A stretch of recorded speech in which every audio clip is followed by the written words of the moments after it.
buenas tardes, amigas y amigos de nuestra apreciada Eti Gilesun. Para mí es un honor estar hoy con ustedes. Estoy muy contenta de poder presentarles en esta tarde una vez más una de las reflexiones que nos deja día a día esa amiga neerlandesa que se ha venido quedando en nuestros corazones. Y para quienes apenas la están conociendo, pues hoy se llevarán una nueva visión y perspectiva de la vida a través de un tema muy importante que nos va a presentar nuestra directora de la Fundación Eti Gilesun, que lleva el mismo nombre de esta amiga neerlandesa. Como conferencista entonces estará hoy la doctora Rosana Navarro, que ya la gran mayoría de ustedes la conocen, y a quienes pues llegan hoy por primera vez las presento con mucho cariño. Rosana nos va a adentrar en un mundo denominado Eti y el aprendizaje desde el dolor, con esta conferencia que tendremos la oportunidad de escuchar y de ver hoy. Al finalizar esa esperada presentación, vamos a tener como un espacio de conversación para dar nuestras impresiones, lo que queremos compartir, lo que nos deja este día y muchos otros días que hemos compartido con las lecturas del diario de nuestra amiga Eti Gilesun. Entonces, bueno, pues sin más preámbulo, adelante Rosana, estamos todo oídos para ti. Muy bien, muchas gracias Carolina, muy buenas tardes para todos y para todas. Es un gusto para mí nuevamente estar con ustedes, compartir un ratito de este sábado de final del mes de agosto con una conversación de un tema que para ninguno de nosotros es ajeno, el tema del dolor. Es un asunto que a todos nos compete, pero también es un asunto que solemos evadir cuando nos toca enfrentar. Entonces quisiera empezar de una vez compartiéndoles la presentación que preparé. Quiero contarles que para esta presentación, evidentemente, la fuente principal es Eti, pero también me valí de algunos autores, entre los muchos que han hecho aproximaciones y reflexiones sobre el dolor, tanto desde la filosofía como desde la sociología y la psicología. Entre ellos está Agustín Serrano, Javier Martínez, García Baró, el filósofo español, y otro pensador que mencionó nuestro querido William Peña hace un mes en la tertulia que teníamos sobre la fraternidad humana, que es el surcoreano Byung-Chul Han, que también tiene un aporte muy interesante acerca de este tema del dolor. Con lo cual voy a iniciar, ya no voy a decirles más cositas, de una arrancamos. Entonces, vamos a compartir la pantalla en este momento. Muy bien, espero que ya la estén viendo. Así es, la estamos viendo. Ok, perfectamente. Muy bien, muchas gracias. En este momento, ciertamente la tertulia de hoy se titula Eti y el aprendizaje desde el dolor.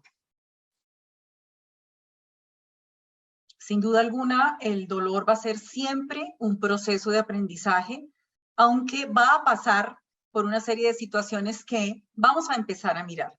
La primera de ellas sería hacernos una pregunta que tiene como 3 o 4 apartados. Esta pregunta es la que voy a poner a continuación. Pensar y hablar sobre el dolor, simplemente padecerlo, huir del dolor, ignorarlo. Todo esto está presente en el conjunto de la comunidad humana actualmente. Es más, si nosotros tratáramos de contestar a la pregunta, no es válido pensar en el dolor porque sencillamente hay que padecerlo, pues más bien dejemos hasta aquí y se acabó la charla, ¿no? No hay nada que hacer. Pero vamos a intentar poner un poquito de reflexión a un asunto que padecemos efectivamente. Ahí no hay nada que hacer. En primer lugar, tememos el sufrimiento. Es una realidad. Frente al sufrimiento hay temor. Claro, ahora ustedes dirán, bueno, pero estaba hablando del dolor y ahora habla de sufrimiento, al fin eso cómo es. Todavía hay mucho debate en torno a la relación y diferencia entre dolor y sufrimiento. Así, un poco por encima, podríamos hablar del dolor como de un asunto que objetivamente está ahí. Es un mal que está ahí y nos afecta. Cuando ese dolor, ese mal que está ahí nos afecta y de repente provoca en nosotros emociones negativas, inclusive cuando genera situaciones destructivas para la persona, aparece el sufrimiento. El sufrimiento es la subjetivización del dolor, si se quiere decir. Por eso tememos el dolor y, por supuesto, el sufrimiento. Podríamos poner un ejemplo. Una mamita que anhela tener su hijo, está a punto de dar a luz, sufre los dolores de parto, pero en realidad su sufrimiento es un sufrimiento feliz, por decirlo de alguna manera. Es decir, el dolor no da paso a esa emoción negativa que sería un sufrimiento, sino que es dolor para algo que ella anhela. Sin embargo, hay dolores que sí generan sufrimiento, ¿no? Bueno, tememos el sufrimiento. Este pensador surcoreano, Chul Han, nos dice que se ha generalizado el temor al sufrimiento, la algofobia, el temor al dolor. Esto se ha agudizado. Por otra parte, el dolor es un tema, en ese sentido, huidizo, resulta inoportuno, la memoria perturba y buscamos olvidar. Decididamente es un asunto que queremos olvidar. Por ese motivo, podemos afirmar también que vivimos como en una sociedad anestesiada, que prefiere vivir sin alternativas, y aquí lo voy a poner, para no tener que atreverse a padecer los cambios. Chul Han habla de una sociedad de la positividad que busca liberarse de toda forma de negatividad. Una sociedad en la que la primacía de la supresión del dolor hace circular hoy medicamentos que antes, por ejemplo, solo se usaban en la medicina paliativa, como es el caso de los opioides. Una sociedad que se vale de los juegos, por ejemplo, de los juegos que se utilizan muchísimo en el computador, también para anestesiar la vida, ¿sí? Y esto es delicado, esto es un asunto delicado de comprender y de vivir. Se hace entonces todo para reprimir algo que se llama la verdad del dolor. Sin embargo, vale la pena aquí, en este punto, decir que a pesar de todo esto que vemos en esta primera imagen, en esta primera diapositiva, nuestra relación con el dolor finalmente va a revelar quiénes somos.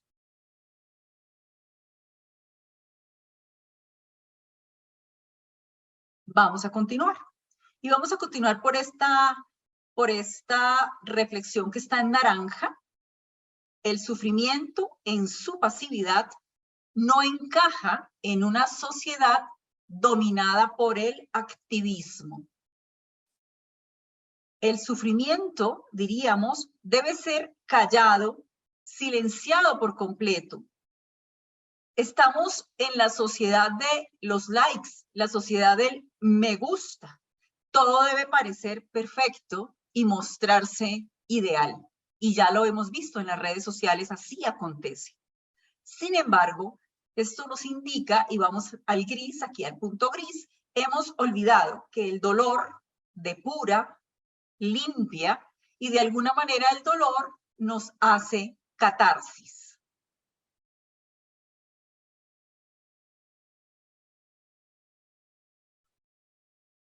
¿Por qué será que se ha recaído en el olvido, en el ocultamiento, en la anestesia del dolor?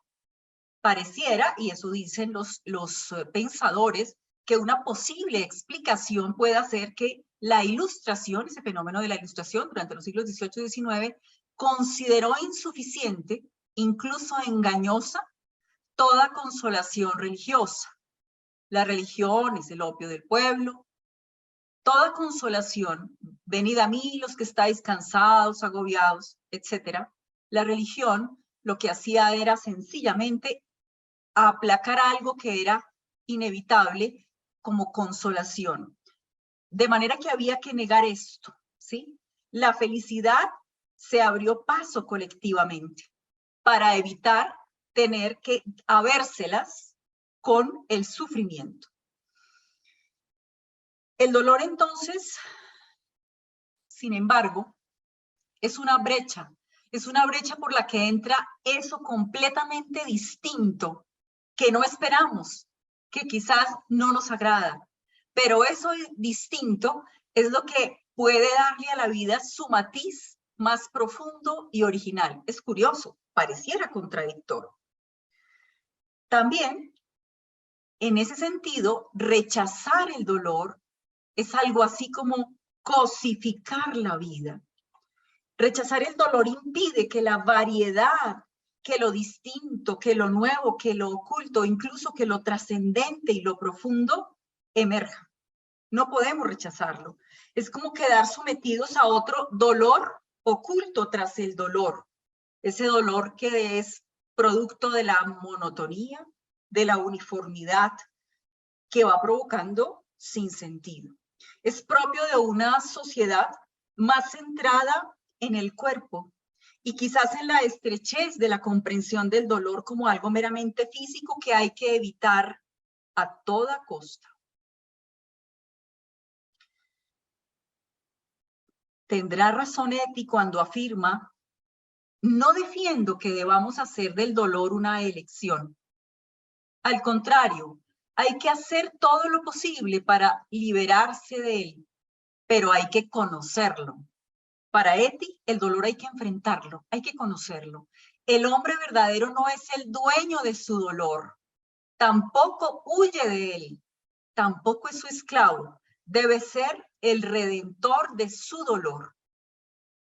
Aquí ya empieza Eti a aparecer y a dejarnos entrever cuál es su perspectiva y sobre todo su experiencia personal de dolor que la lleva a un viraje también del sentido de su existencia. La gestión de la pandemia desdibujó la comprensión de lo humano. ¿En qué sentido lo decimos? Precisamente porque, en palabras de Chulhan, la histeria por sobrevivir se impuso a la vida misma y al sentido. Por lo tanto, la muerte se hizo muy evidente y morir se hizo difícil. Morir carece de sentido en este escenario. Así que la pandemia visibilizó la muerte. Este asunto exacerbó el miedo, el temor, hasta el punto de que inclusive aquello que llamamos el prójimo, ya no es el prójimo, sino es el enemigo, el potencial enemigo que nos puede transmitir ese bicho. Chulhan dice además que las categorías teológicas y del Evangelio, por ejemplo, fueron superadas por las categorías médicas de la virología y de la infectología.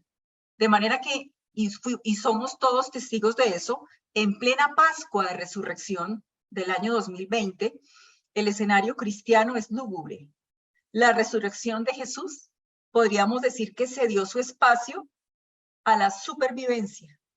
Todo lo demás se sacrificó en aras de la supervivencia. Lo humano se redujo a simplemente sobrevivir.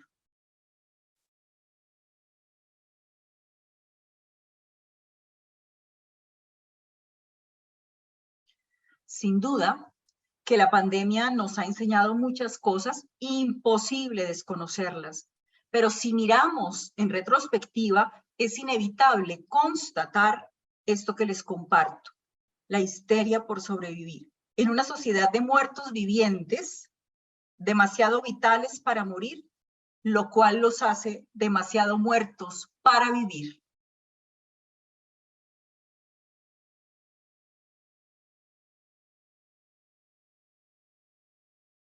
El dolor entonces será una cosa sin sentido.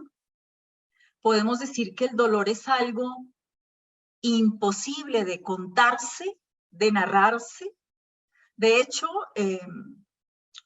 se afirma que el poeta, el filósofo francés Paul Valéry, en su novela Monsieur Test, en la que presenta la imposibilidad de narrar el dolor, en lugar de eso aparecen puntos suspensivos.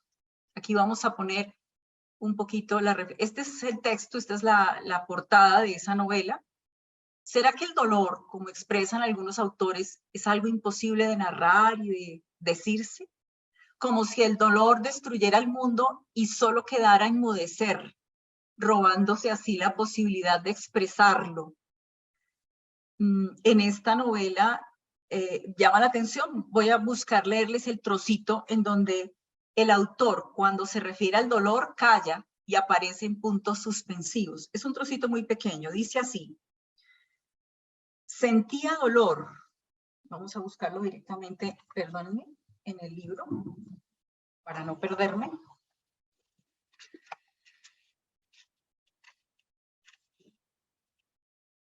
Sentía dolor, puntos suspensivos. No tengo, dijo, gran cosa. Tengo, puntos suspensivos. Espere, puntos suspensivos. Cuento granos de arena, puntos suspensivos. Y mientras los veo, puntos suspensivos, todo eso le está doliendo, por eso están los puntos suspensivos. Mi dolor creciente me obliga a observarlos. Pienso en él, solo espero mi grito, puntos suspensivos. Y cuando yo lo he escuchado, el objeto, el terrible objeto, que es el dolor, haciéndose cada vez más pequeño, se descubre a mi vista interior, puntos suspensivos. El dolor entonces será algo que no se puede narrar, porque ante eso no queda más que callar. Ahí nos queda la pregunta. Vamos a ver, a seguir viendo qué pasa por aquí, por este panorama dentro de este proceso de esta charla. Nuestra sociedad entonces insiste en ignorar el dolor. De tal manera que se desentiende, se despreocupa, ignora el dolor, incluso el dolor ajeno. En ocasiones hemos escuchado y vemos las noticias, llega un momento en que pasan por nosotros las noticias del dolor del otro y quedan como en el olvido. ¿Será entonces que el dolor está condenado a ser olvidado, ignorado, temido?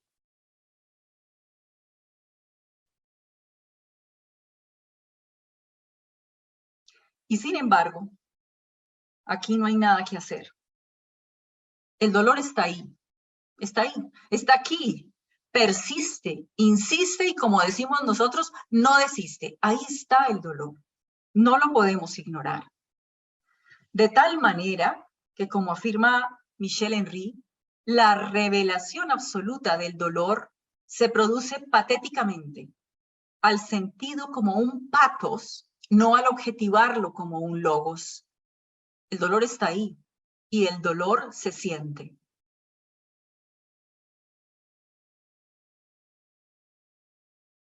Ahora sí, con estos presupuestos quisiera adentrarme directamente en los caminos de Etty, en sus vecindades y en la comprensión que paulatinamente se fue haciendo acerca del dolor.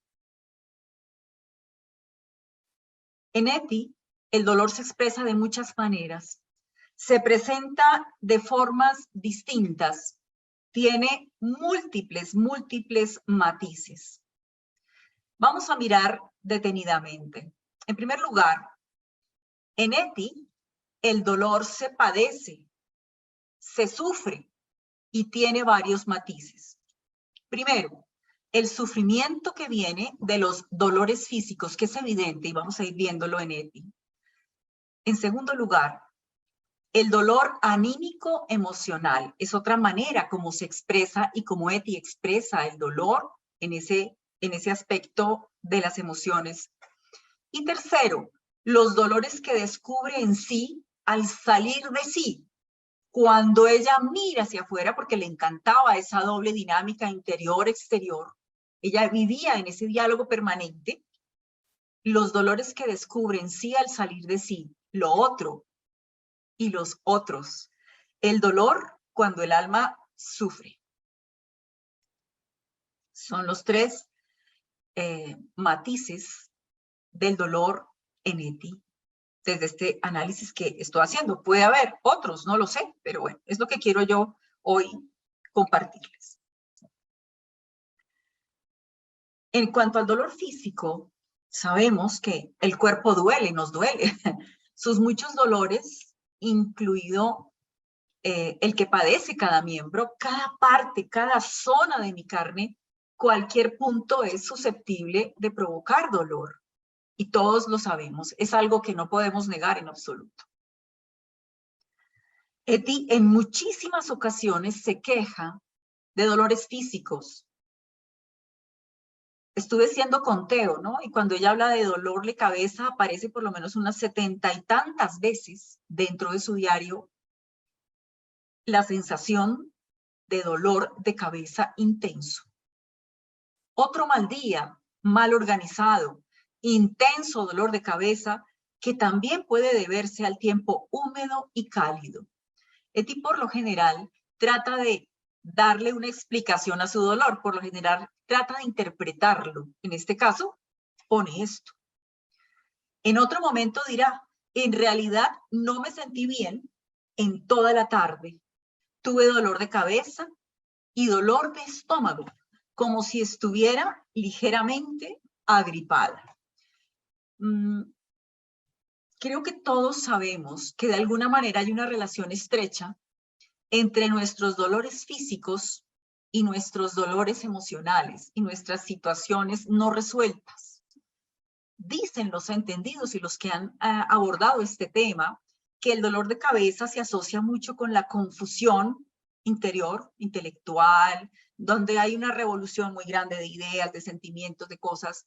Eti efectivamente vivía, es más, ella habla de un caos interior, porque ella se descubre muy lúcida intelectualmente, pero a la vez se descubre en una constipación profunda. Y por su parte, el dolor de estómago viene asociado con toda la parte emocional, con todo el aspecto de las emociones. Eti es una mujer supremamente sensible, sus emociones están siempre salpicadas de muchas situaciones que vive diariamente, y entonces esos recurrentes dolores de estómago pueden tener todo que ver con esa revolución emocional que pasa por su vida, que la afecta y que de alguna manera le hace preguntarse muchísimas cosas. También aparecen otros dolores físicos, menos frecuente, pero aparece. Esta mañana, dice Eti, he librado una batalla contra la impaciencia y el abatimiento, por el dolor de espalda y la sensación de pesadez en las piernas, que querrían recorrer el mundo, pero que todavía no pueden. También dicen los estudiosos que la pesadez y el dolor en las piernas tiene que ver con los miedos que no nos dejan salir a lo que necesitamos hacer, como que todavía hay temores, ¿no? Y el dolor de espalda tiene que ver, y eso me consta por mi propia experiencia, con los miles de cargas que el ser humano se impone sobre sí y que a veces no es capaz de gestionar sencillamente. Así que hay algo curioso también acá, hay una anotación. El ser humano descubrió desde hace tiempo que tenemos órganos en nuestro cuerpo de los cuales solo nos percatamos cuando nos duelen, ¿sí? Yo no sé si ha pasado, pero a veces uno siente, hay un dolor aquí, hay un dolor allá.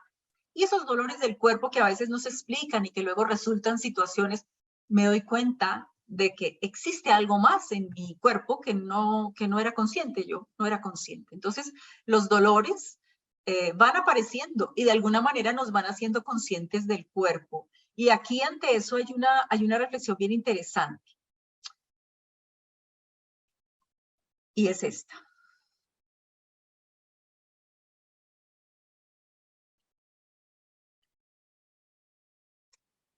¿Será que la vulnerabilidad de cualquier zona de mi cuerpo, porque cualquier zona de mi cuerpo lo es condición para formar parte de esa integridad somática que me constituye, que soy?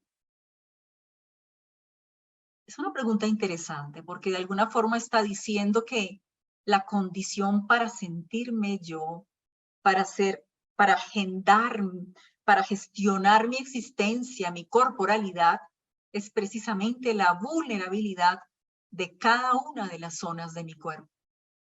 En cuanto que esa conciencia me permite descubrir la integridad que soy. En el caso de Eti, también se puede evidenciar algo que viene estudiándose ya de hace ratito. El grito del cuerpo expresa el dolor del alma en muchas ocasiones. Dolores de la existencia que afectan el ánimo y los afectos, las decepciones y fracasos, las pérdidas y las rupturas, la culpa, los desgarros interpersonales, todo eso duele. Y la expresión no es aquí metáfora. Las penas producen en el yo, en la persona, daño parecido y con fuerza parecida a las que la migraña o la artrosis traen también sobre el cuerpo. Lesionan a la persona las penas, desgarran su vida, hieren profundamente su yo como si él mismo tuviera carne. Es decir, nuestros dolores emocionales se convierten en desgarros corporales.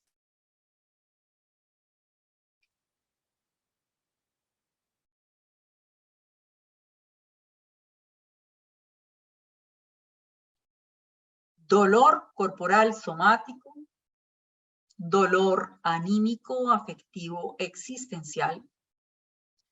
Esa mutua interrelación e interdependencia también es vivida por Eti en su experiencia personal.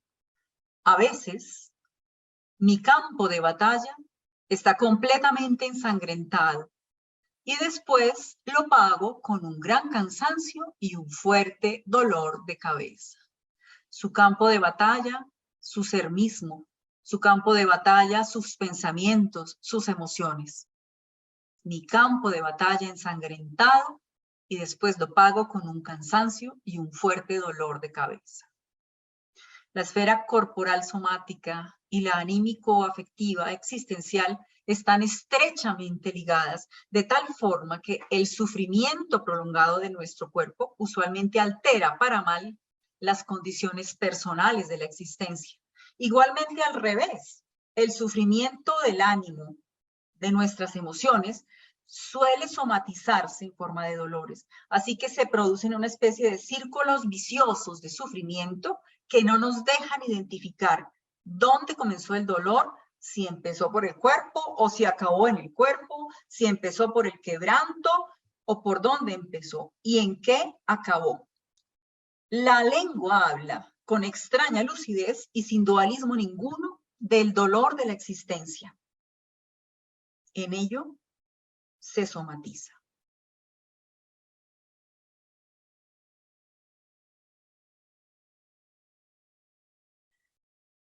Miremos un poquito más a fondo el relato de Eti, el dolor físico y su relación con la confusión interior. Eti indaga sus profundidades para comprender su caos, su sensación de constipación espiritual. Entonces vi claramente una relación. Mi padre, que de mayor ha integrado todas sus seguridades, sus dudas, seguramente también su complejo de inferioridad físico. Recordemos que el papá de Eti era un hombre bajito de estatura, las dificultades en su matrimonio que no ha podido solucionar, etcétera, adoptando una pose filosófica que es totalmente real, adorable y llena de humor y muy perspicaz, pero pese a ello muy vaga. Mira cómo analiza Eti a su papá. Según su filosofía, que lo justifica todo, que solo se fija en lo anecdótico sin profundizar en las cosas, pese a que sabe que hay profundidades, quizá precisamente porque lo sabe, conoce la inconmensurable profundidad de las cosas y por ello renuncia, evade a aclarar algo. Debajo de la superficie de esa resignada filosofía de la vida que dice, va, ¿y quién puede saberlo? Que sería el dicho propio de su papá, se esconde el caos. Y es el mismo caos, ahora Eti hace relación con ella misma, y es el mismo caos que me amenaza, del que debo salir, del que debe ser mi misión salir y en el que me hundo una y otra vez. Eti hace un análisis de sí misma a través de su padre. Y por otra parte, yo también intento todo tipo de cosas y me hablo a mí misma y por así decirlo me pongo la mano del intelecto sobre esta o aquella herida de mi psique, pero el dolor básico permanece. A veces desaparece por un momento, pero para luego resurgir. También es posible que me sienta mal físicamente, que esté un poco cansada y reumática, pero creo que es más bien al revés. Si mi alma estuviera sana, no pasaría nada aunque tuviera un poco de reumatismo.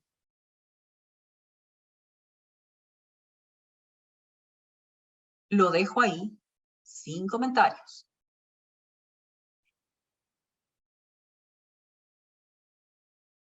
Y en este punto vamos a fijarnos en el segundo matiz del dolor de Eti con más detalle, el dolor anímico emocional. Eti comienza a hablar de ese dolor desde el inicio de su diario, ya hemos venido mencionándolo así, un poquito coqueteando con él. Al comienzo transcribe citas del diario de Julius Speer, las va transcribiendo porque desde un comienzo ella dice, hay frases tan poderosas de los autores que leo que como todavía no las puedo vivir, por lo menos las anoto para ver si algún día yo puedo vivir eso. Ella intuye eso que transcribe de Speer, lo que asumirá después. Transcribe citas también de Rilke y de otros autores sobre este tema del dolor. Y aquí vamos a ver entonces, ahí está Julius en dos de sus facetas y está nuestra Eti comentando lo siguiente. Esta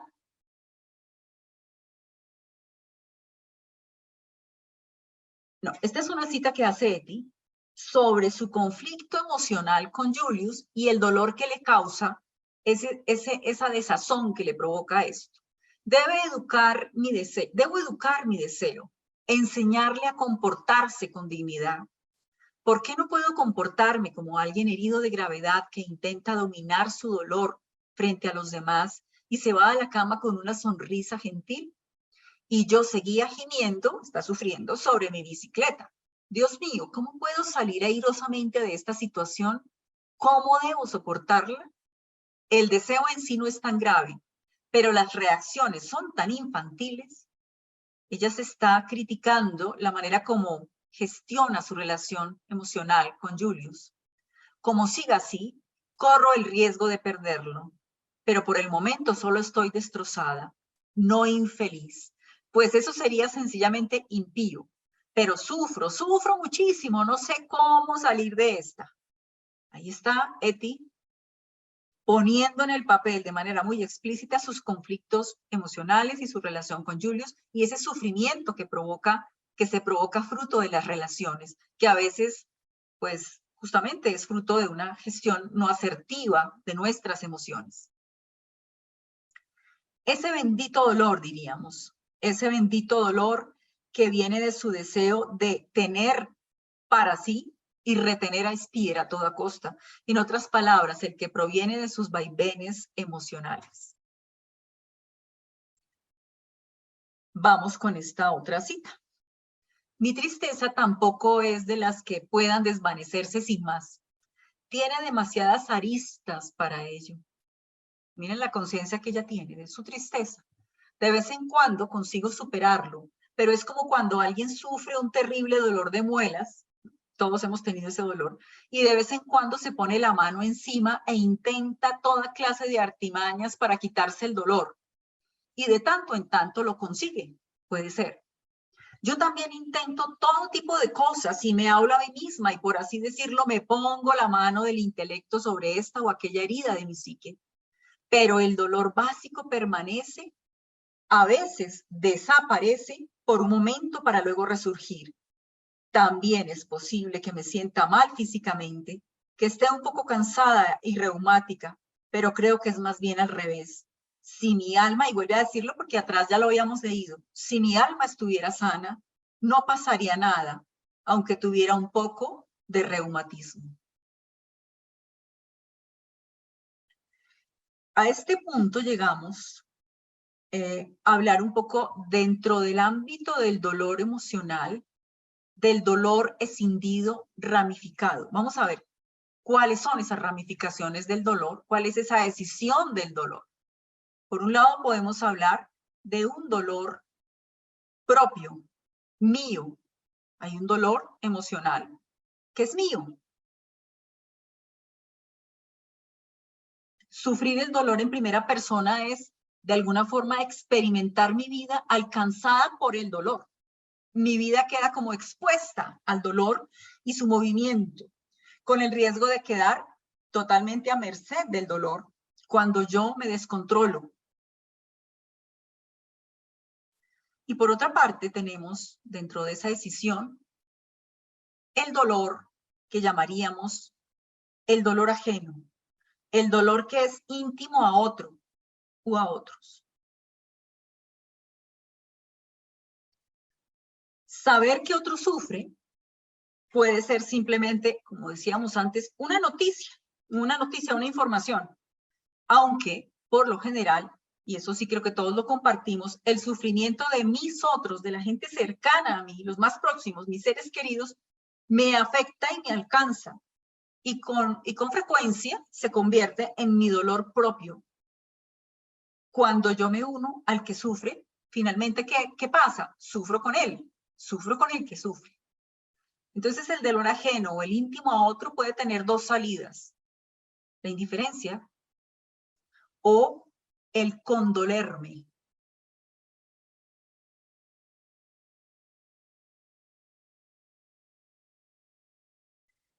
En relación con el sufrimiento propio y concretamente con Eti, este sufrimiento propio, hablando de esos matices del sufrimiento en Eti, el sufrimiento físico, emocional, existencial, en donde vamos hablando, pues el sufrimiento propio se da precisamente en el sufrimiento físico personal del yo, que lo percibe en su cuerpo, en su carne, que se desgarra. Esas 2 horas andando me procuraron un dolor de cabeza tan fuerte que creí que me iba a estallar el cráneo. Y me dolían tanto los pies que me pregunté si podría volver a caminar. Sufrimiento propio, emocional, existencial. Ayer, por un momento, pensé que no podía seguir viviendo, que necesitaba ayuda. La vida y el dolor habían perdido su sentido. Tenía la sensación de que iba a quebrarme bajo un gran peso. Y si ponemos en la balanza el sufrimiento físico y el sufrimiento emocional, va a depender muchísimo de la experiencia y de la capacidad de gestión, saber cuál pesa más y de qué manera se puede gestionar uno y otro sufrimiento. Por su parte, vamos con el tercer matiz del dolor en Eti, que hablamos del dolor que descubre en sí al salir de sí. El dolor de lo otro y los otros, el dolor cuando el alma sufre. Eti comienza a hablar de ese dolor, del dolor que le causa ver sus otros estropeados, sus otros quebrantados. Lo hace desde el comienzo de su diario, sin duda alguna. Al comienzo transcribe citas del diario de Speer, como intuyendo lo que asumirá después, inclusive también luego algunas citas de Rilke. Ese sufrimiento desde el otro, podemos verlo acá, por ejemplo. Estamos aquí, dice Eti, para cargar sobre nuestros hombros parte del sufrimiento del mundo, ofreciendo nuestro pecho, no para multiplicarlo cometiendo más actos de violencia. Sé que sufre y yo sufro con usted. Sea buena con su sufrimiento y él lo será con usted. Este crece con el deseo y con la indignación. En cambio, con la indulgencia, duerme como un niño.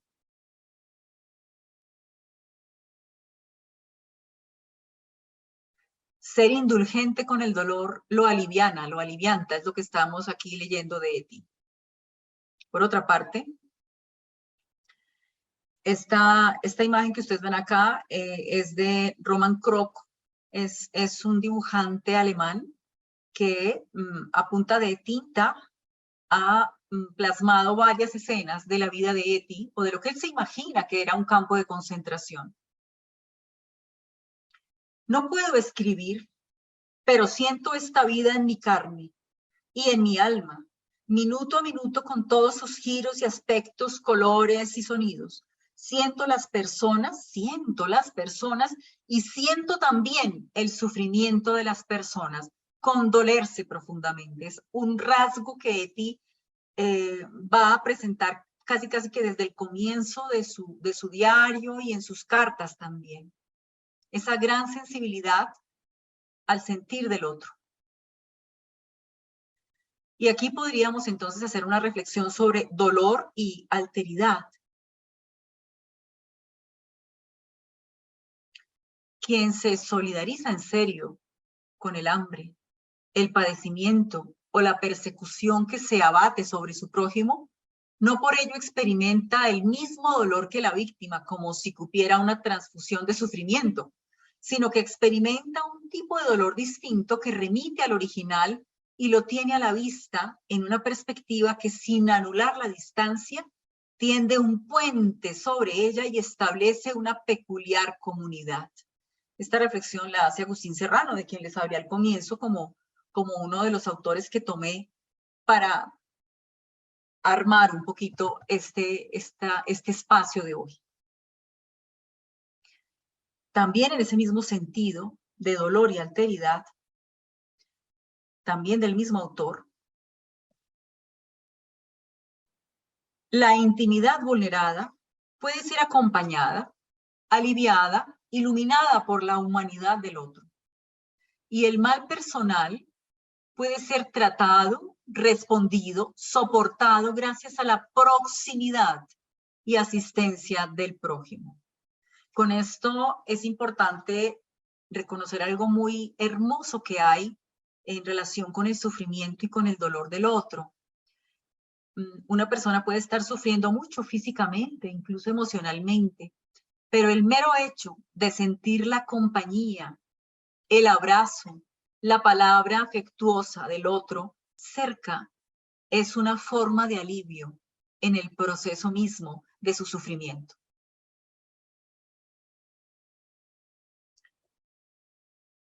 Todo esto, pues sencillamente nos tiene que llevar a decir, bueno, ciertamente aprender de él y con el dolor debe tener mucho sentido a partir de lo que estamos hablando hoy. Ni siquiera la enorme variedad de dolores alcanza a vulnerar la fuerte cohesión de sentido. Una inmediata semejanza y unidad entre ellos que no hace más que provocar el deseo de aprender del dolor y con el dolor. Todos hemos escuchado aquí de la resiliencia, de la capacidad para habérselas con las situaciones difíciles, catastróficas, críticas de la vida, dolorosas. El ser humano tiene una capacidad nata de resiliencia y creo que un poco los tiempos que vivimos está intentando castrarla, en el sentido de que la buena vida, esa vida que se vive fácil, que se muestra bonita, quiere ocultar a toda costa lo que está por dentro aconteciendo. Y en la medida en que no se le deje emerger, pues es una catástrofe para el ser humano, para la humanidad. Y seguramente de eso son testigos la cantidad de consultas psiquiátricas que tenemos diariamente y que cada día van en aumento. Personas desestabilizadas que no saben cómo habérselas con su propia existencia. Y eso es físicamente la incapacidad de gestionar, de trabajar, de vivir con el dolor, desde el dolor, pero no quedándose en él. Un poco como lo que nos está diciendo Etty en todo este proceso que estamos tratando de comprender en su propia vida, en su propio diario, en su itinerario, en su narración. Vamos a ver ahora, vamos a pasar a un siguiente punto. Vamos a ver ahora cuál es el proceso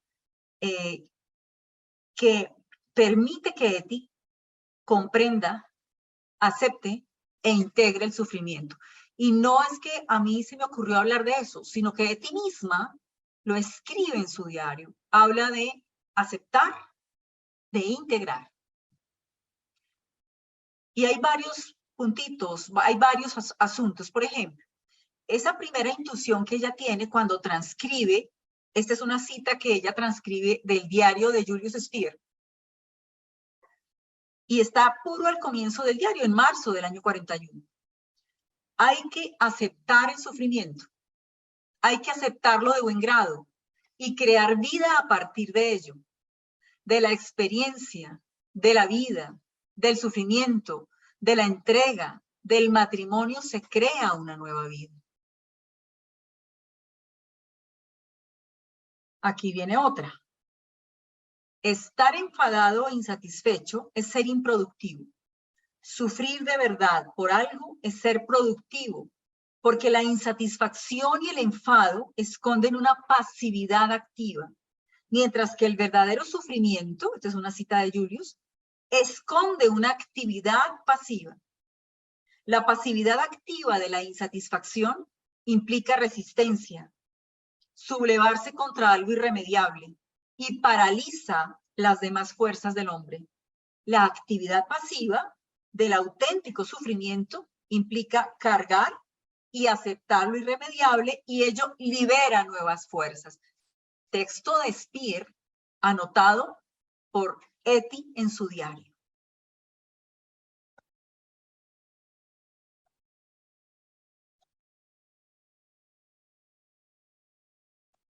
Otra anotación más en ese proceso de asimilación, comprensión y aceptación del dolor.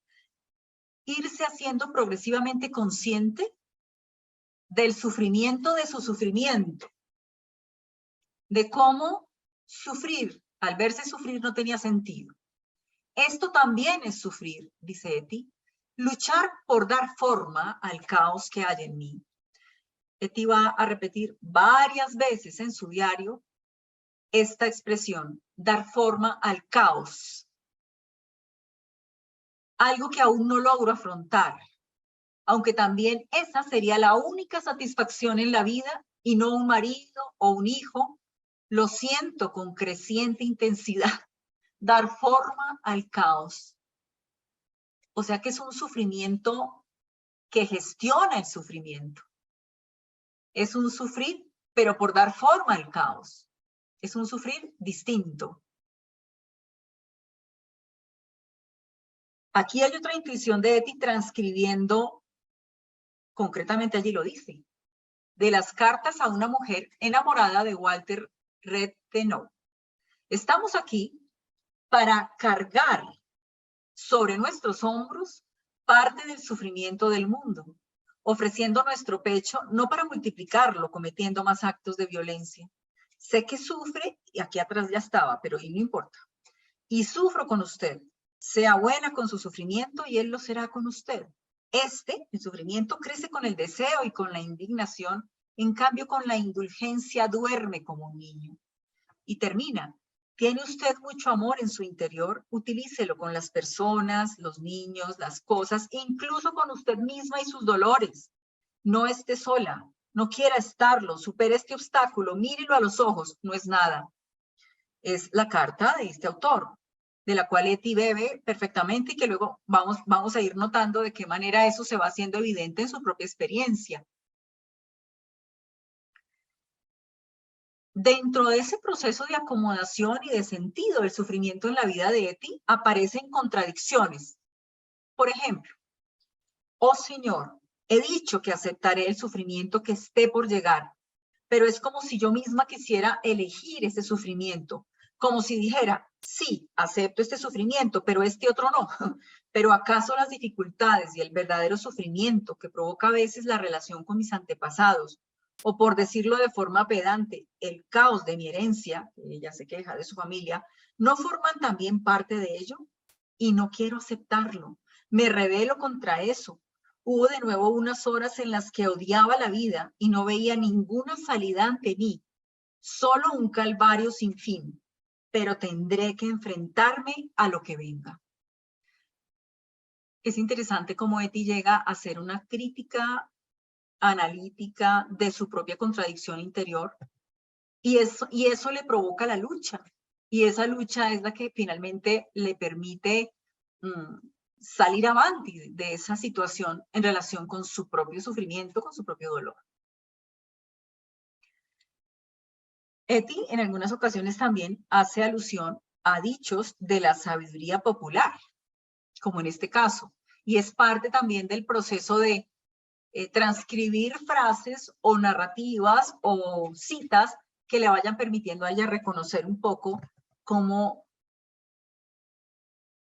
gestionar su dolor. Hay una gran sabiduría en este dicho popular. El hombre siempre sufre más por el sufrimiento que teme.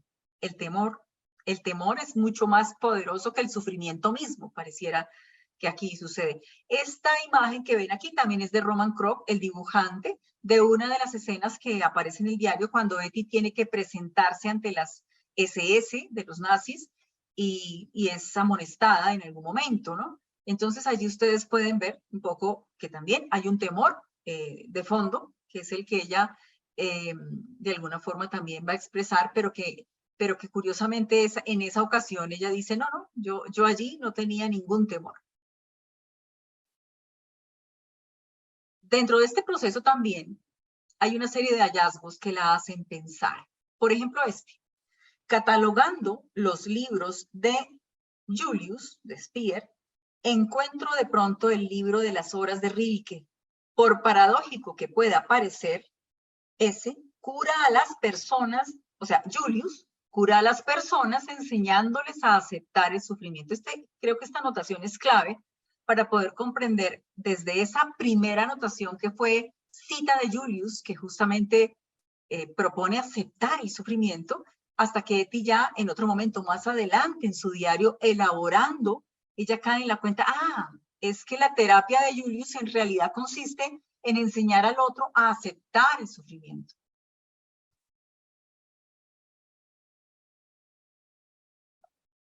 Pero igualmente, el conflicto de la aceptación del sufrimiento está ahí, ¿no? Ayer pensé lo siguiente, hay una gran diferencia entre buscar el placer del sufrimiento y aceptar el sufrimiento. Lo primero es un masoquismo enfermizo, lo segundo es en realidad una saludable aceptación de la vida. No se trata de buscar el sufrimiento por sí mismo, pero cuando se nos impone, no debemos rehuirlo. Y se nos impone a cada paso, está ahí, o sea, es inevitable. Y sin embargo, la vida es bella, como tantas veces dirá nuestra Etty a lo largo de su diario. Cuando más se sufre es cuando se juega al escondite con el sufrimiento y se lo maldice. Es decir, cuando lo evadimos, cuando lo negamos. Y ahí es cuando más se sufre. Y es justamente lo que estos autores contemporáneos están denunciando de la sociedad en que vivimos. Una sociedad elusiva, evasiva del sufrimiento.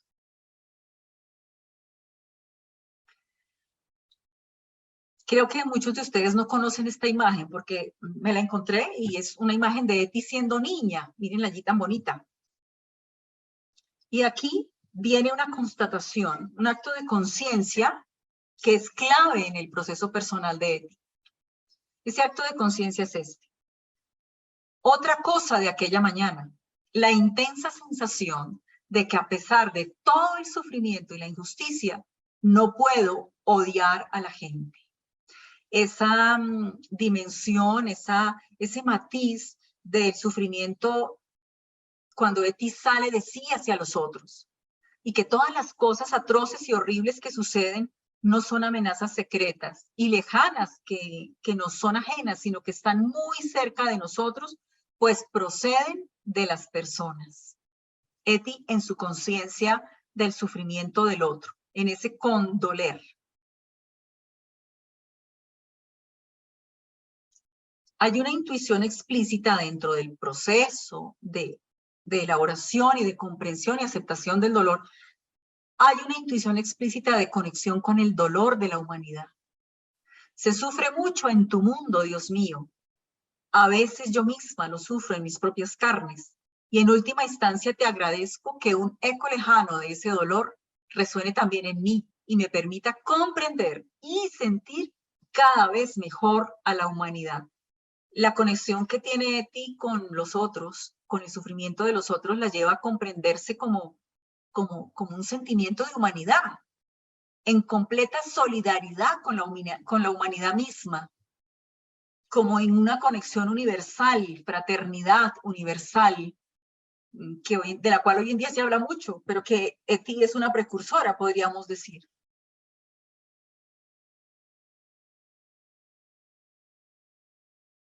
Un sufrimiento que se va depurando. Entonces hay modalidades de sufrimiento. El sufrimiento, dice Eti, con S mayúscula, tendrá que emerger otra vez depurado de todos sus elementos básicos. Como va adquiriendo la conciencia Eti de ver que efectivamente pareciera que hay una cantidad de rostros del sufrimiento y algunos no son genuinos hasta encontrar el que es para poder vivir con él, con el sufrimiento, porque no es evitable, es inevitable, pero sí se necesita que se depure. Quizás también puede suceder lo mismo con el amor. El amor necesita ser depurado para ser vivido y asimilado y comprendido. Y el amor que no hace sufrir, lo sabemos, no es auténtico. Los miedos es otro elemento, otro ingrediente aquí. ¿Serán los miedos los que hacen del sufrimiento algo agobiante y atroz? Y nos dice Eti, y el sufrimiento no es grave para las personas, son más bien las cosas que se asocian con él las que lo hacen tan mezquino e infantil. Otro de los rasgos que están denunciando los autores contemporáneos acerca de los miedos en relación con el sufrimiento. Y ya Eti lo estaba intuyendo desde entonces.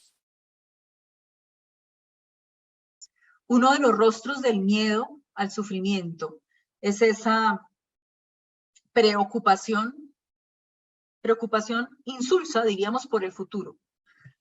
Pero debería haberme dado cuenta de que no hay que permitir que las fantasías sobre el futuro, qué me va a pasar mañana, yo qué voy a hacer, no, ni las agotadoras historias de sufrimiento acaben con tus fuerzas. Eti lo tiene claro. Agobiarse con el futuro sin vivir el presente no tiene razón de ser, porque es anticipar un sufrimiento que genera un doble sufrimiento y es un peso y una carga adicional sobre la persona. Eti buscando los tonos, ¿cuáles serán esos tonos elementales del sufrimiento dentro de su aprendizaje del sufrimiento? Ayer pensé de pronto que el dolor siempre existirá y en el fondo poco importa que suframos por una cosa u otra. Pasa lo mismo que con el amor. Lo importante tiene que ser cada vez menos el objeto y más el amor en sí, si quieres ser amor verdadero. A veces se puede sufrir más por un gato atropellado que por una ciudad bombardeada en una indecible cantidad de víctimas. Y esto nos hace pensar. No se trata del objeto, se trata del sufrimiento, del amor, de los grandes sentimientos y de la calidad de esos sentimientos. Y esos grandes sentimientos, los tonos elementales, deben permanecer siempre, mantenerse incandescentes. Aquí no hay mucho que decir, ciertamente.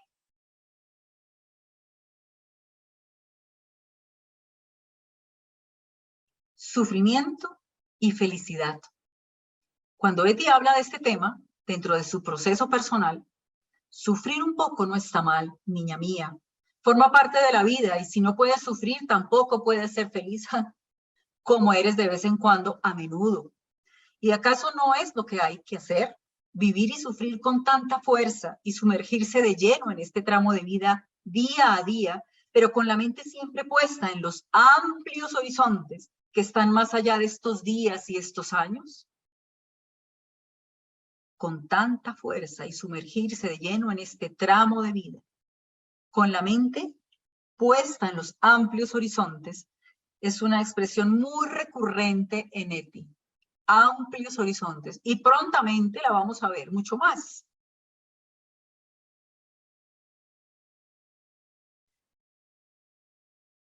A propósito de esta relación que Eti plantea entre sufrimiento y felicidad, me encontré con este texto de Aldo Palaseschi, seudónimo de Aldo Giuliani, que nació en 1885 y murió en Roma en 1974, autor de poesía y de una amplia obra narrativa que se vinculó a un movimiento futurista, siendo uno de los principales exponentes. Este señor Palaseschi afirma: cuanta mayor cantidad de risa sea capaz de descubrir un hombre en el dolor, tanto más profundo será ese hombre. Uno no puede reír desde lo más hondo del corazón si antes no ha escarbado profundamente en el dolor humano. Qué paradoja interesante.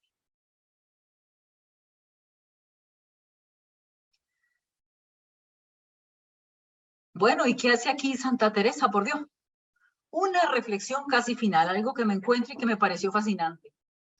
Cuando el dolor es elocuente, el caso de Santa Teresa.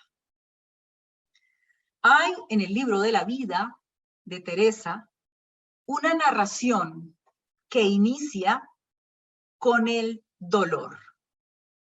Narrar el dolor es una forma de lenguaje, es una forma de apropiárselo, de asimilarlo, de descubrirlo. En Teresa, el dolor transforma el cuerpo en un escenario. El dolor hace crecer la relación profunda con Dios. El dolor genera intimidad, una especie de erotismo sagrado. ¿Dónde lo vemos? Lo vemos exactamente en el libro de la vida, número 29, sección 13. Quiso el Señor que viese aquí algunas veces esta visión. Veía un ángel cabe mí hacia el lado izquierdo en forma corporal, lo que no suelo ver sino por maravilla, aunque muchas veces se me representan ángeles, es sin verlos, sino como la visión pasada que dije primero. En esta visión quiso el Señor le viese así. No era grande sino pequeño, hermoso mucho, el rostro tan encendido que parecía de los ángeles, muy subidos que parecen todos se abrazan. Deben ser los que llaman querubines, que los nombres no me los dicen. Más bien veo que en el cielo hay tanta diferencia de unos ángeles a otros y de otros a otros que no lo sabría decir. A continuación viene lo que queremos evidenciar.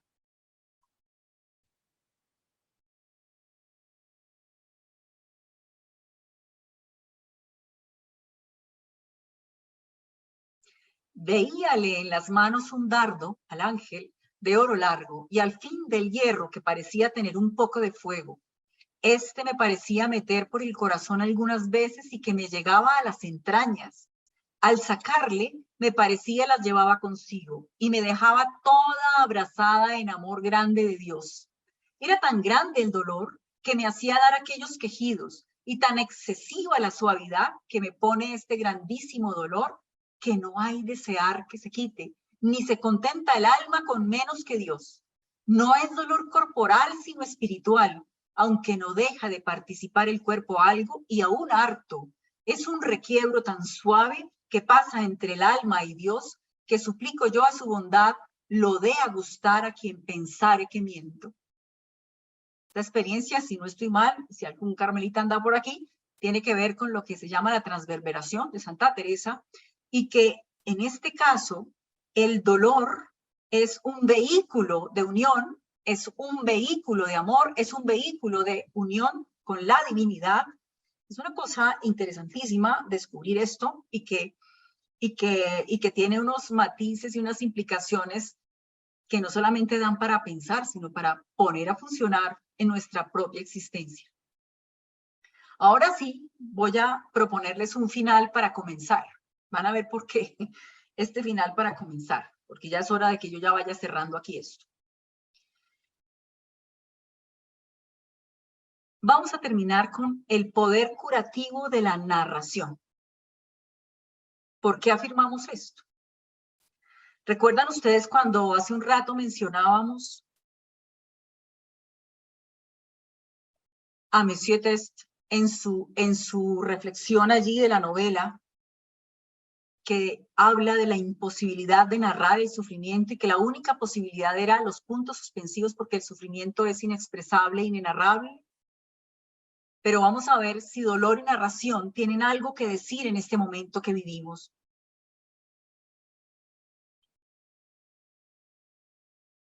Walter Benjamin nos propone esto. Por ahí encontré varios textos sobre narración y dolor, me parecieron muy interesantes.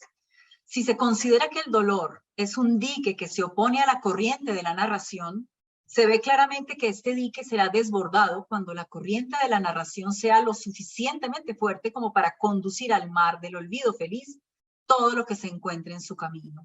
Es decir, la narración es como una vía de curación del dolor. Quizás de asimilación, quizás de sentido, pero es lo que de fondo trata de expresar aquí este autor. Y por su parte, Byung-Chul Han, la narración es la capacidad del espíritu para superar, perdónenme que me quedó ahí mal escrito, para superar la contingencia del cuerpo. Capacidad del espíritu para superar la contingencia del cuerpo. Y aquí me quedo entonces, volviendo a Eti, qué extraño fenómeno. En cuanto me pongo a escribir, no puedo parar. El espíritu estreñido, dolorido, acongojado, sufriente, ya está empezando a ser menos estreñido. Por eso les decía que es una conclusión para empezar. Porque en el dolor no hay descanso, no se queda quieto, pues el dolor no es un contenido, no conoce el reposo, no es un contenido estable que pare, sino que varía, es una tensión que se mueve, que aumenta o disminuye, que se recompone o que se recrudece. He aquí entonces, y termino con una frase de García Baró, he aquí entonces una de las misiones esenciales de hoy. Recordar que la vida en la búsqueda de la verdad es tanto valor y dolor como profundo gozo. Y empezar por recordar sobre todo que semejante estilo de vida no solo existe, sino que es un deber universal para todos los hombres. Tanto el dolor como el gozo. Creo que en Eti se integran estas dos, lo expresa muchísimas veces, y es una invitación para convertir entonces en la vida nuestro dolor en algo más. Muchísimas gracias a todos. Muchas gracias, apreciada Rosana, por esa presentación tan importante, tan interesante, que es corto el tiempo para adentrarse en ese tema tan profundo, tan grande y que nos toca a todos y a todas. Entonces, bueno, como les anuncié desde el principio, a partir de este momento tenemos un espacio de conversación para que participen. Vimos muchas preguntas, muchas cuestiones en esta presentación. Hay una invitación final, entonces quisiéramos que ustedes mismos nos dijeran, bueno, esta es la reflexión que me queda, esto es lo que quiero compartir, esto me lo llevo a pensármelo un ratico y bueno, pues adelante.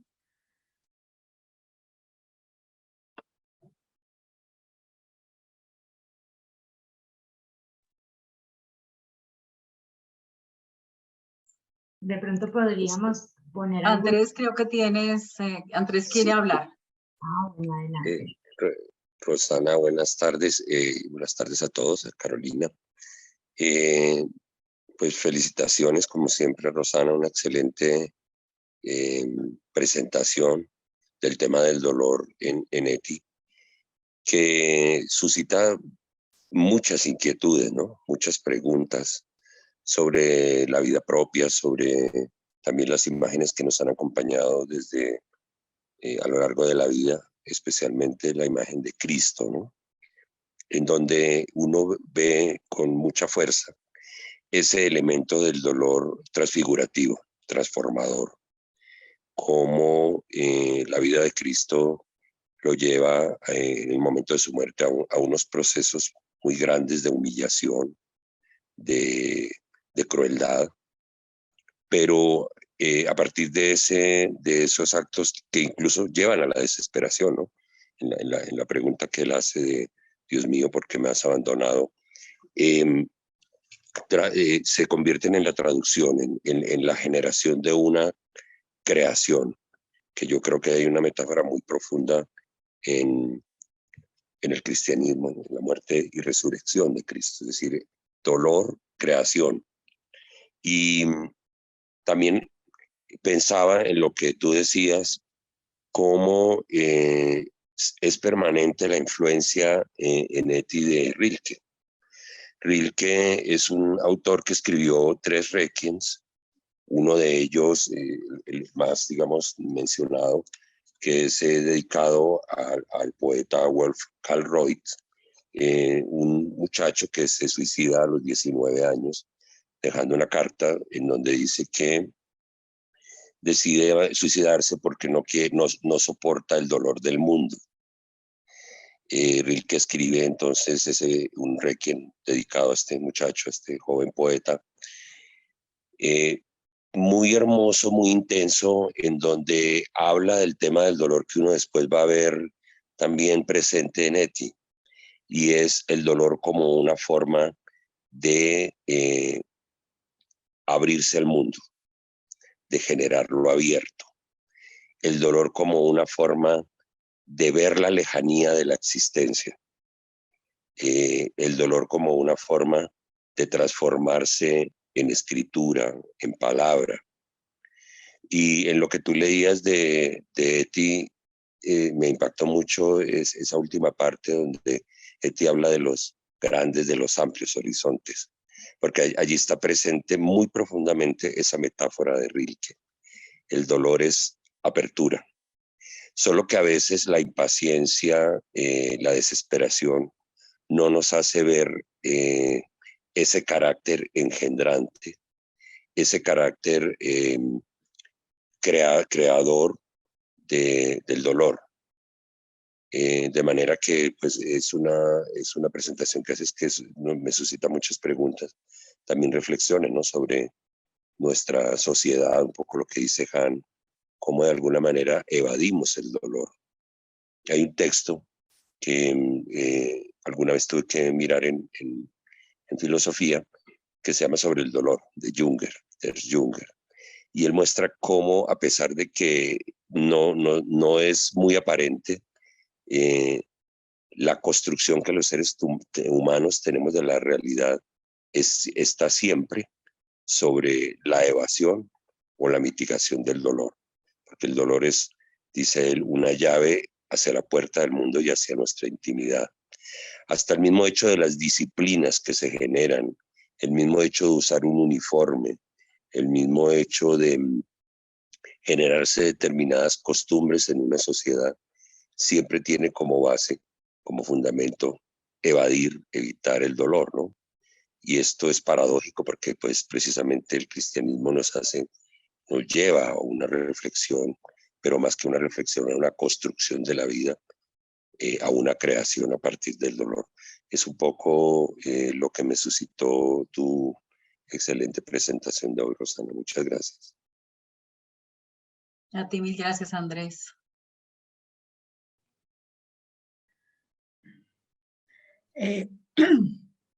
Yo parto de ese hedonismo moderno. Antes el hedonismo en los años 70, 80, era la sexualidad y que esta sociedad está sexualizada y bueno, todos esos libros, ¿no?, de los moralistas. Bueno, y que también fue verdad, pero es que fue una apertura y otra manera de ver las cosas también. Hoy el hedonismo justamente es la evitación del sufrimiento, del dolor, porque ciertamente para mí, los concibo así, después de leer tanta polémica, el sufrimiento ya es una situación psicológica frente a lo que acontece y hace daño. Yo puedo perpetuar el sufrimiento y ya no sentir dolor, por ejemplo. O de ahí que se puedan tomar varias posturas frente a una situación que produce sufrimiento. Pacho de Rú decía hace poco cómo nos acostumbramos a tanta violencia sin pensar que, como que pensando que eso era de otros, que no era nuestro, ¿no? Entonces, esa postura se puede tomar justamente porque el sufrimiento tiene mucho de posición interna de la persona frente a aquello que hace daño. Entonces, así tenemos pues la negación, ¿no? Estoy muy bien, no sé qué, y está horrible, ¿no? La indiferencia, que se maten, mientras que a mí no me toquen, pues todo está bien. U otro más sutil, cuando desde el ego nos construimos ilusiones altruistas. Es decir, hago de los otros, de las cosas, objeto de mi servicio, porque me nace, porque a mí me pasó esta experiencia y ahora me solidarizo con esto, ¿no? Entonces, eso es muy sutil, ¿no? ¿Cuánta gente después de una experiencia dolorosa hace una fundación? Y siguen renovando el dolor, el dolor, el dolor, porque a mí cuando se me murió mi hijito de tal cosa, entonces decidí solidarizarme y entonces estos son mis niños, mis amores, porque yo tengo dolor, entonces yo tengo sufrimiento, ¿no? Es muy difícil liberarse del dolor. Así lo nieguen, estoy siendo esclava del dolor, del sufrimiento, perdón. Y si lo niego, pues estoy siendo esclava, siempre somos esclavos de lo que negamos, aunque parezca muy gracioso, pero es así. O estas cosas que nos creamos eso. ¿Cómo lograr ser realmente libres y hacer de esa situación de calamidad una situación creativa, como acaba de decir Andrés, creadora? Porque ya nacemos individuos, para llegar a ser personas necesitamos mucho dolor, afrontamos mucho dolor. Entonces, ahí está, y también pensaba en Jesús, ¿no? Como la Magdalena, por ejemplo, está transida por el sufrimiento, y vean que el sufrimiento cierra sobre sí mismo. Así yo estoy intentando decir que es que estoy al servicio de los demás, pero sigo con mis cosas desde el ego, ¿no? Ella dice, ¿dónde lo han puesto? Que yo me lo llevaré. Es que es hasta posesivo. Cuando estamos sufriendo nos volvemos posesivos, nos cerramos, no vemos. Lo está viendo y no sabe quién es. Bueno, y Jesús en la cruz está diciendo, vea, hagan comunidad. Madre, ahí está tu hijo, hijo, ahí está tu madre. Y perdónalos porque no saben lo que hacen. Es un dolor que inmediatamente crea, ¿no? Eso de la desesperación de Jesús exegéticamente, pues uno no se lo cree, ¿no? En el sentido de que es repetir el salmo, Dios mío, ¿por qué me has abandonado? Que también viene el reclamo así cuando tenemos una situación de dolor impresionante, pero no podemos quedarnos ahí. Incluso el salmo termina diciendo que Dios siempre bendecirá o será bienaventurado aquel que es fiel al Señor. O sea, supera totalmente el lamento a decir, soy bienaventurado porque esto es superable. Quería decir eso, que es muy sutil esto del sufrimiento y que ciertamente tiene que ser creador inmediatamente de crecimiento y no alargar el sufrimiento como casi como una opción, consciente o inconsciente. ¿No? A propósito de la intervención de Limisa, yo quisiera aquí leer una pregunta, pues que tiene todo que ver con esto que nos estás compartiendo, y es, Dice Alaís, buenas tardes, ¿cómo es la relación simbiótica entre el dolor y el sufrimiento? Ya después volveremos sobre los otros comentarios, pero a propósito de esta intervención, ¿qué podemos decir al respecto? Inizar, Rosana.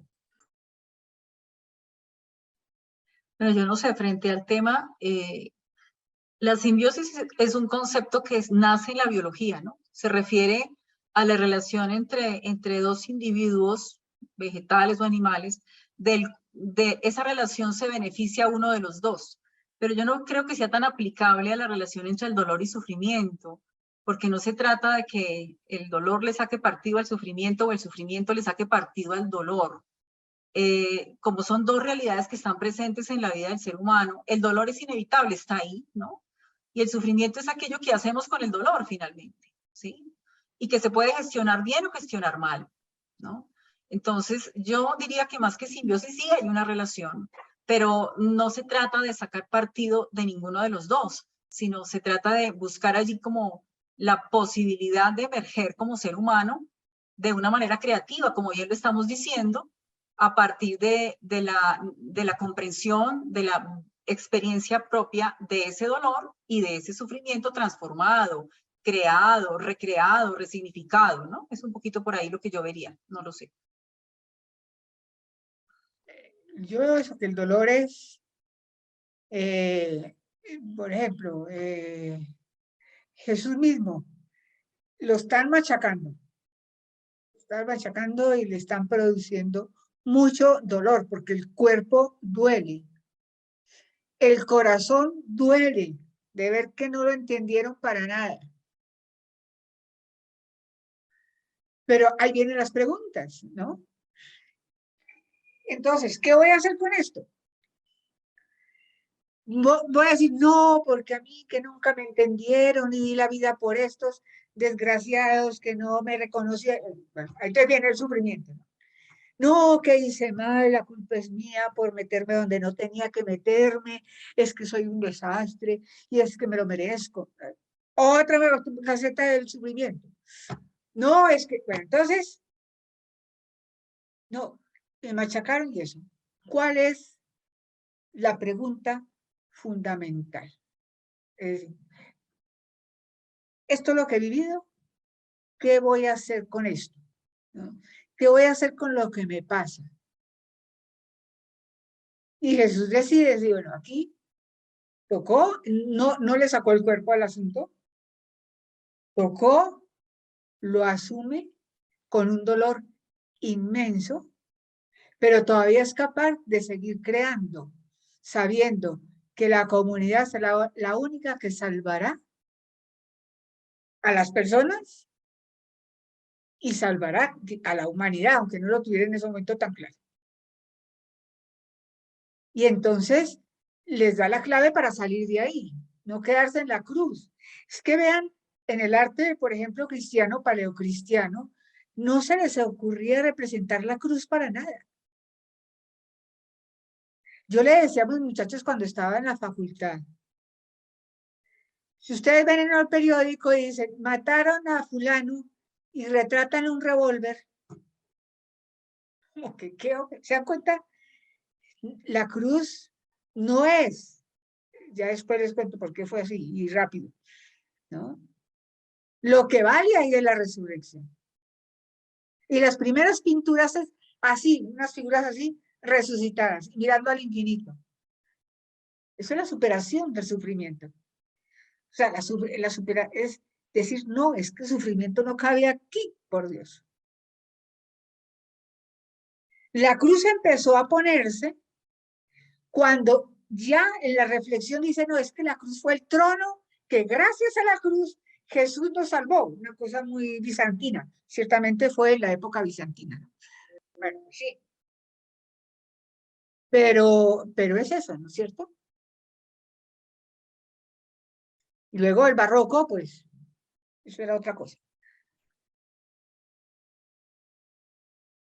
Ahora que tú hablabas del asunto de la comunidad como lugar como un poco de resolución del sufrimiento, me acuerdo justo de lo que estábamos ahorita hablando, ¿no? la humanidad como la salida del sufrimiento, que habla de esa sensibilidad del otro, por el otro, en el sentido en que ella luego descubre que su tarea de desenterrar a Dios de los otros, o sea, sacarlo del fondo, es lograr que haya una sintonía entre todos, porque es la única salida, ¿no? El lograr a partir de un sentimiento de fraternidad superar ese terrible dolor que estaban viviendo, ¿no? Pues creo que por ahí, esto que comentaba Lee y esto que desde ETI se puede decir nuevamente, es un poco la salida para el sufrimiento. Bueno, nosotros tenemos acá en el chat otras participaciones. Si quieres, Rosana, las comparto mientras tanto. Y es, Bárbara nos dice: gracias, Rosana, por tocar el dolor como camino para el gozo en la plenitud de ser, conocimiento, capacidad de reconocer el valor de las cosas que compone la transfiguración del mismo dolor en amor.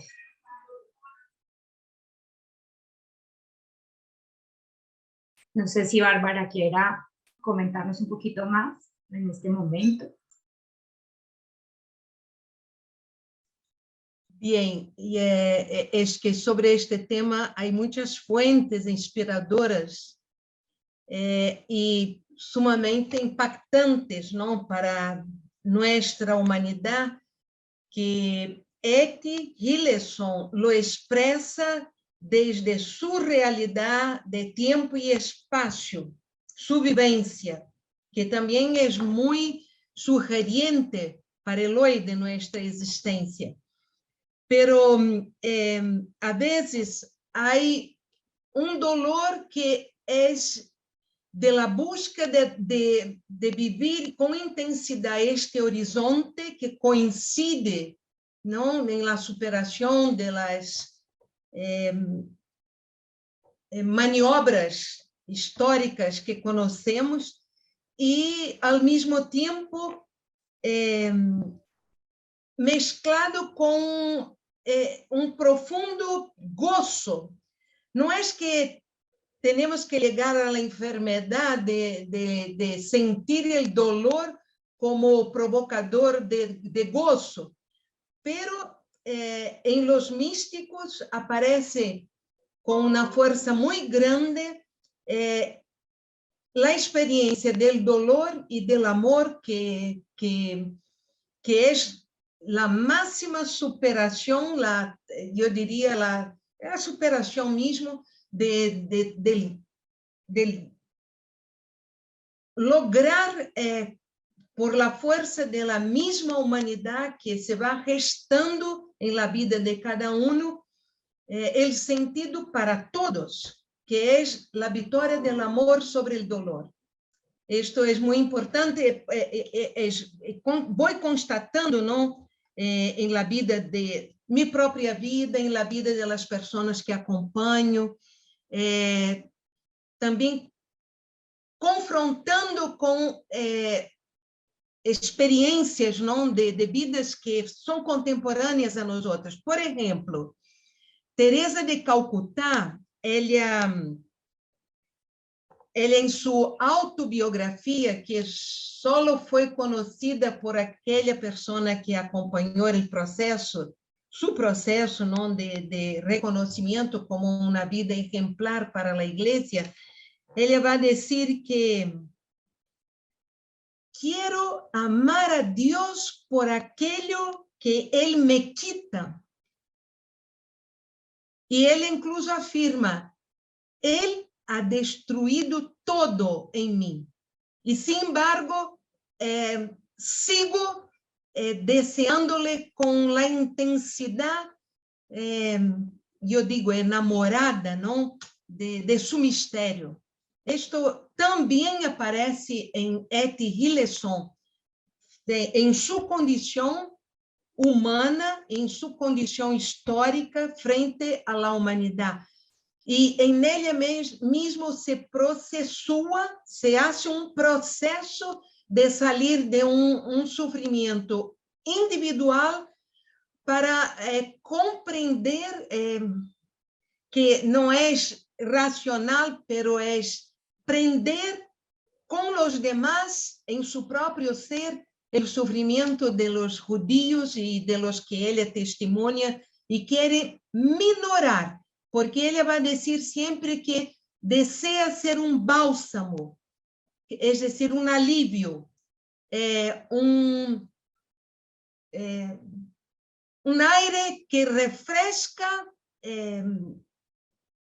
aquello que quema y que destruye, pero también purifica. Algo así, que es una experiencia muy común en las personas que van como que dando sentido y buscando toda esta nueva parturición de sí misma en el dolor que es hacer venir la victoria de la vida en sí mismo, algo así. Pero frente al dolor, yo pongo más adelante, ¿no? Yo siento que, porque he vivido, ¿no? Hace 2 semanas, ¿no? Estoy acompañando los papás de un ex alumno mío, que fue un niño de nuestra obra social. Él se mató, se tiró del 11º andar de la universidad. Y esto todavía siento dolor físico en mi pecho, pero una fuerza muy grande de poder estar acompañando a sus padres para que ellos redescubran la vida y el sentido de todo aquello que ha buscado su hijo, porque era un chico brillante como estudiante, nadie comprende, ha sido un impacto. El rector de la universidad me dijo, ¿por qué eligió la universidad como para hacer esto? Era la pregunta del rector. Lo que me salió como expresión ha sido un abrazo y decirle, la universidad es un espacio de vida, pero este chico quiso la vida para todos y en la condición de su negritud. Y pero el esfuerzo de superación, llegó un momento que él dijo, yo no puedo, es también una mezcla, si vamos a analizar psicológicamente, de omnipotencia que nos dice respeto a todos nosotros, ¿no? Y no aceptamos muchas veces el límite de aquello en que nuestra vida está ubicada y como espacio geográfico es allí precisamente donde hay que florecer el sentido de la vida para como resonancia para toda la humanidad. No sé si me explico, porque digo en la segunda pensamiento, ¿no? Sobre este tema que el silencio es el lugar para afrontar, en primerísimo lugar, el dolor personal y del mundo. Pero el silencio es una palabra. Y ahí, frente al dolor, el silencio es un grito interior de Dios en la vida de cada uno que sufre. Muchas gracias, Bárbara. Ahorita tenemos la manito levantada de Inés. Adelante, Inés, y ya vamos a ir cerrando la sesión. Entonces, adelante. Buenas tardes. Yo quiero hacer una referencia en esta semana de lo que ha sido el compartir el dolor de los otros, y es el Papa visitando a Canadá.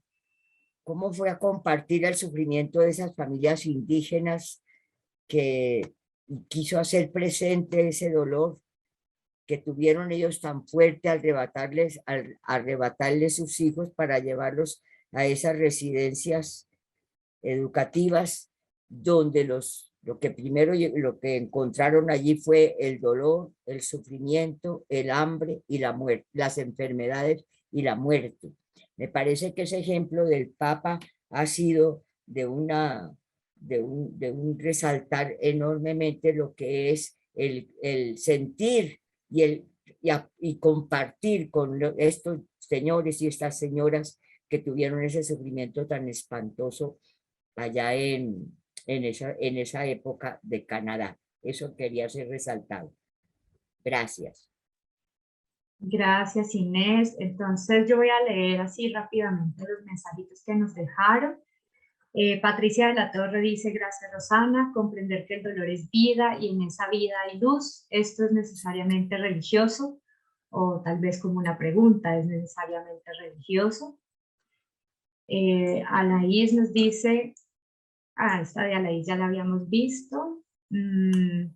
Bárbara también nos dejó escrito que cree que en este lugar del dolor siente, sea cual sea, faltan las palabras, ¿no? Ya ella nos ampliaba hace unos minutos. Carmina nos dice, ¿podría explicar un poquito más cómo es en ETI ese paso del dolor físico al emocional interior, al dolor del otro exterior?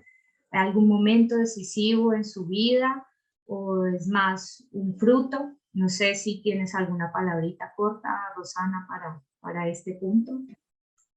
Bueno, con relación al asunto, yo no creo que sea un paso del dolor físico al dolor emocional. Existe el dolor físico, existe el dolor emocional. En ocasiones, el dolor emocional se visibiliza en el dolor físico, en el padecimiento físico, y en otras, el dolor físico se traslada a las emociones. Hay una mutua relación, interdependencia, que se va gestando entre ese sufrimiento emocional y el sufrimiento físico, que están muy relacionados y del cual Eti da mucha cuenta en la medida en que se va haciendo consciente de cómo sus recurrentes dolores de cabeza, dolores de estómago, etcétera, están reflejando toda su confusión interior y toda su situación, su caos y su constipación. Entonces yo creo que ahí es una relación de interdependencia que progresivamente se puede ir haciendo consciente, sanando, reparando y resignificando. Es eso lo que podríamos decir. Bueno, sigo aquí con Johnny Alfredo. Nos dice: buen día para todas. Gracias, profe Rosana, por la presentación que ha hecho. Respecto al tema, considero lo siguiente. Me parece sumamente sano que en un ambiente tan espiritual se resignifique la función del dolor. El motivo, percibo con desazón el influjo que ambientes espirituales logran una cultura que proviene de la literatura, de autoayuda, actitud positiva o coach, en el que se exhorta a vivir en función de un pretendido sentido que soslaya lo inevitable. Vivir es padecer y compadeciendo se nos brindan grandes revelaciones. Tú lo has dicho, Johnny, tú lo has dicho. Precisamente una de las críticas que se está haciendo, todos estos autores que hemos consultado, es precisamente la sociedad de la positividad, el espíritu positivo por encima de todo, pero viviendo de una manera superficial, casi que ignorando, de manera que no se asume la potencia del sufrimiento, porque la única forma de vivir la vida y de humanizarnos es asumir la potencia del sufrimiento en nosotros para ser capaz de salir adelante con él, desde él. No para quedarnos en él, aclaramos, ¿no? La idea no es quedarnos en el dolor, sino que del dolor se aprenda, precisamente por eso el sentido también de esta charla. Y es perfectamente, digamos, pertinente la intervención que nos hace Johnny. Muchas gracias. Bueno, y finalmente tenemos acá un mensaje de Karen de la Vega, quien nos comparte que es la primera vez en este espacio. Karen, muchas gracias y bienvenidísima. Tenemos diferentes espacios, las tertulias uno de ellos, pero puedes participar en todos, así que bueno, ya nos irás conociendo. Para ella ha sido una experiencia maravillosa y cree que esta tertulia era para ella. Creo que un poco puede ser para todos y todas aquí también. Una cosita final, Carolina, y para todos. Leyendo encontré un relato de la historia de un médico chileno que sus colegas médicos no se explicaban por qué llegaba tan contento de sus quimioterapias, porque este médico tenía un cáncer casi ya terminal. Y el médico les dice lo siguiente: si no fuera porque soy médico, creería que lo que tengo es cáncer.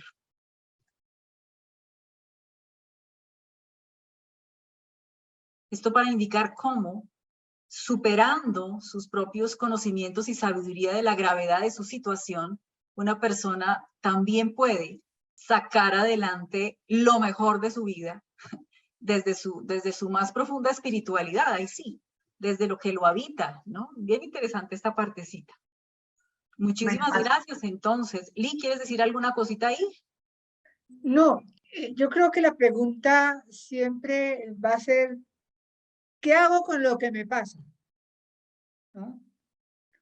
Entonces, sí, me puedo morir pensando que ya tengo un cáncer y que me muero mañana, o me puedo morir igual mañana, pero pensando en que fue una oportunidad para expresar otras cosas, para investigar, para ver a mis pacientes, para, en fin. O sea, ¿qué hago yo con lo que me pasa? Y según esa decisión, podemos hacer un sufrimiento patológico o podemos hacer la opción por hacer que el dolor sea causa de crecimiento para llegar a ser personas. Y ser personas es ser comunidad. Así es, querida Lee, muchísimas gracias. Antes de terminar, aquí veo a mi amigo Francisco Reyes. No sé si quieras decir una palabrita, Francisco. Roxana, buenas tardes. Buenas, Aquí buenas. escuchando con atención todo lo que has dicho. Sí, realmente un tema fascinante, el tema del dolor. Yo solo agregaría una cosa muy sencilla que ha sido un poco como también el trabajo que hemos hecho desde la mirada contemplativa, y es mirar a través del dolor. Es decir, no quedarnos en el dolor en sí mismo, sino mirar a través de él lo que hay detrás, lo que hay de fondo, y es ahí cuando el dolor puede adquirir mucho sentido. No el dolor en sí mismo, sino lo que hay detrás. La causa que genera el sufrimiento, por ejemplo, hablaban de Jesús, ¿cuál es la causa, no? Y es el amor, la solidaridad, en fin, hay que ver detrás del dolor. Y segundo, ver el dolor, y eso creo que Neti está muy presente, ella logra ver a través del dolor. Es como si el dolor en ella fuera transparente. Es una sensibilidad de ella ver ese dolor, lo que hay detrás. Incluso cuando ve las caras de la gente que sufre. Es increíble cómo ella logra ver el rostro de las personas, pero logra ver más allá de ese rostro. Y entonces el sentido, el dolor adquiere un sentido distinto. Si nos quedamos en el dolor, vamos a sufrir. Pero si vamos más allá, el dolor adquiere sentido. Y lo segundo es ver el dolor en un contexto más amplio. Y yo creo que en el caso de Eti es bien lindo porque ella muestra que el dolor no es el único paisaje que hay en su vida, sino que hay otros paisajes que le dan un sentido a ese dolor. El dolor ubicado en un contexto mayor adquiere otro sentido porque se reduce la intensidad del dolor. Solo quería eso, decir esas dos cositas, pero muy agradecido por toda la charla, Susana. Con todo gusto, Francisco, mil gracias. Y mil gracias a todos y cada uno de los que se han conectado, han participado o han enmudecido también, porque eso también es un aporte. Que entonces ya quedaremos pendientes para nuestra próxima tertulia, que será justamente sobre el vis a vis de Edith Stein y Etty Hillesum, el próximo último sábado del mes de agosto. Por lo pronto, de verdad, espero que hayan pasado un ratito muy distinto y que haya sido de provecho este espacio para todos, para todas. Muchísimas gracias. Gracias a todos los que nos colaboraron allá detrás de bambalinas también en el Zoom y demás. Hasta pronto. Chao, chao. Chao, chao. Muchas gracias.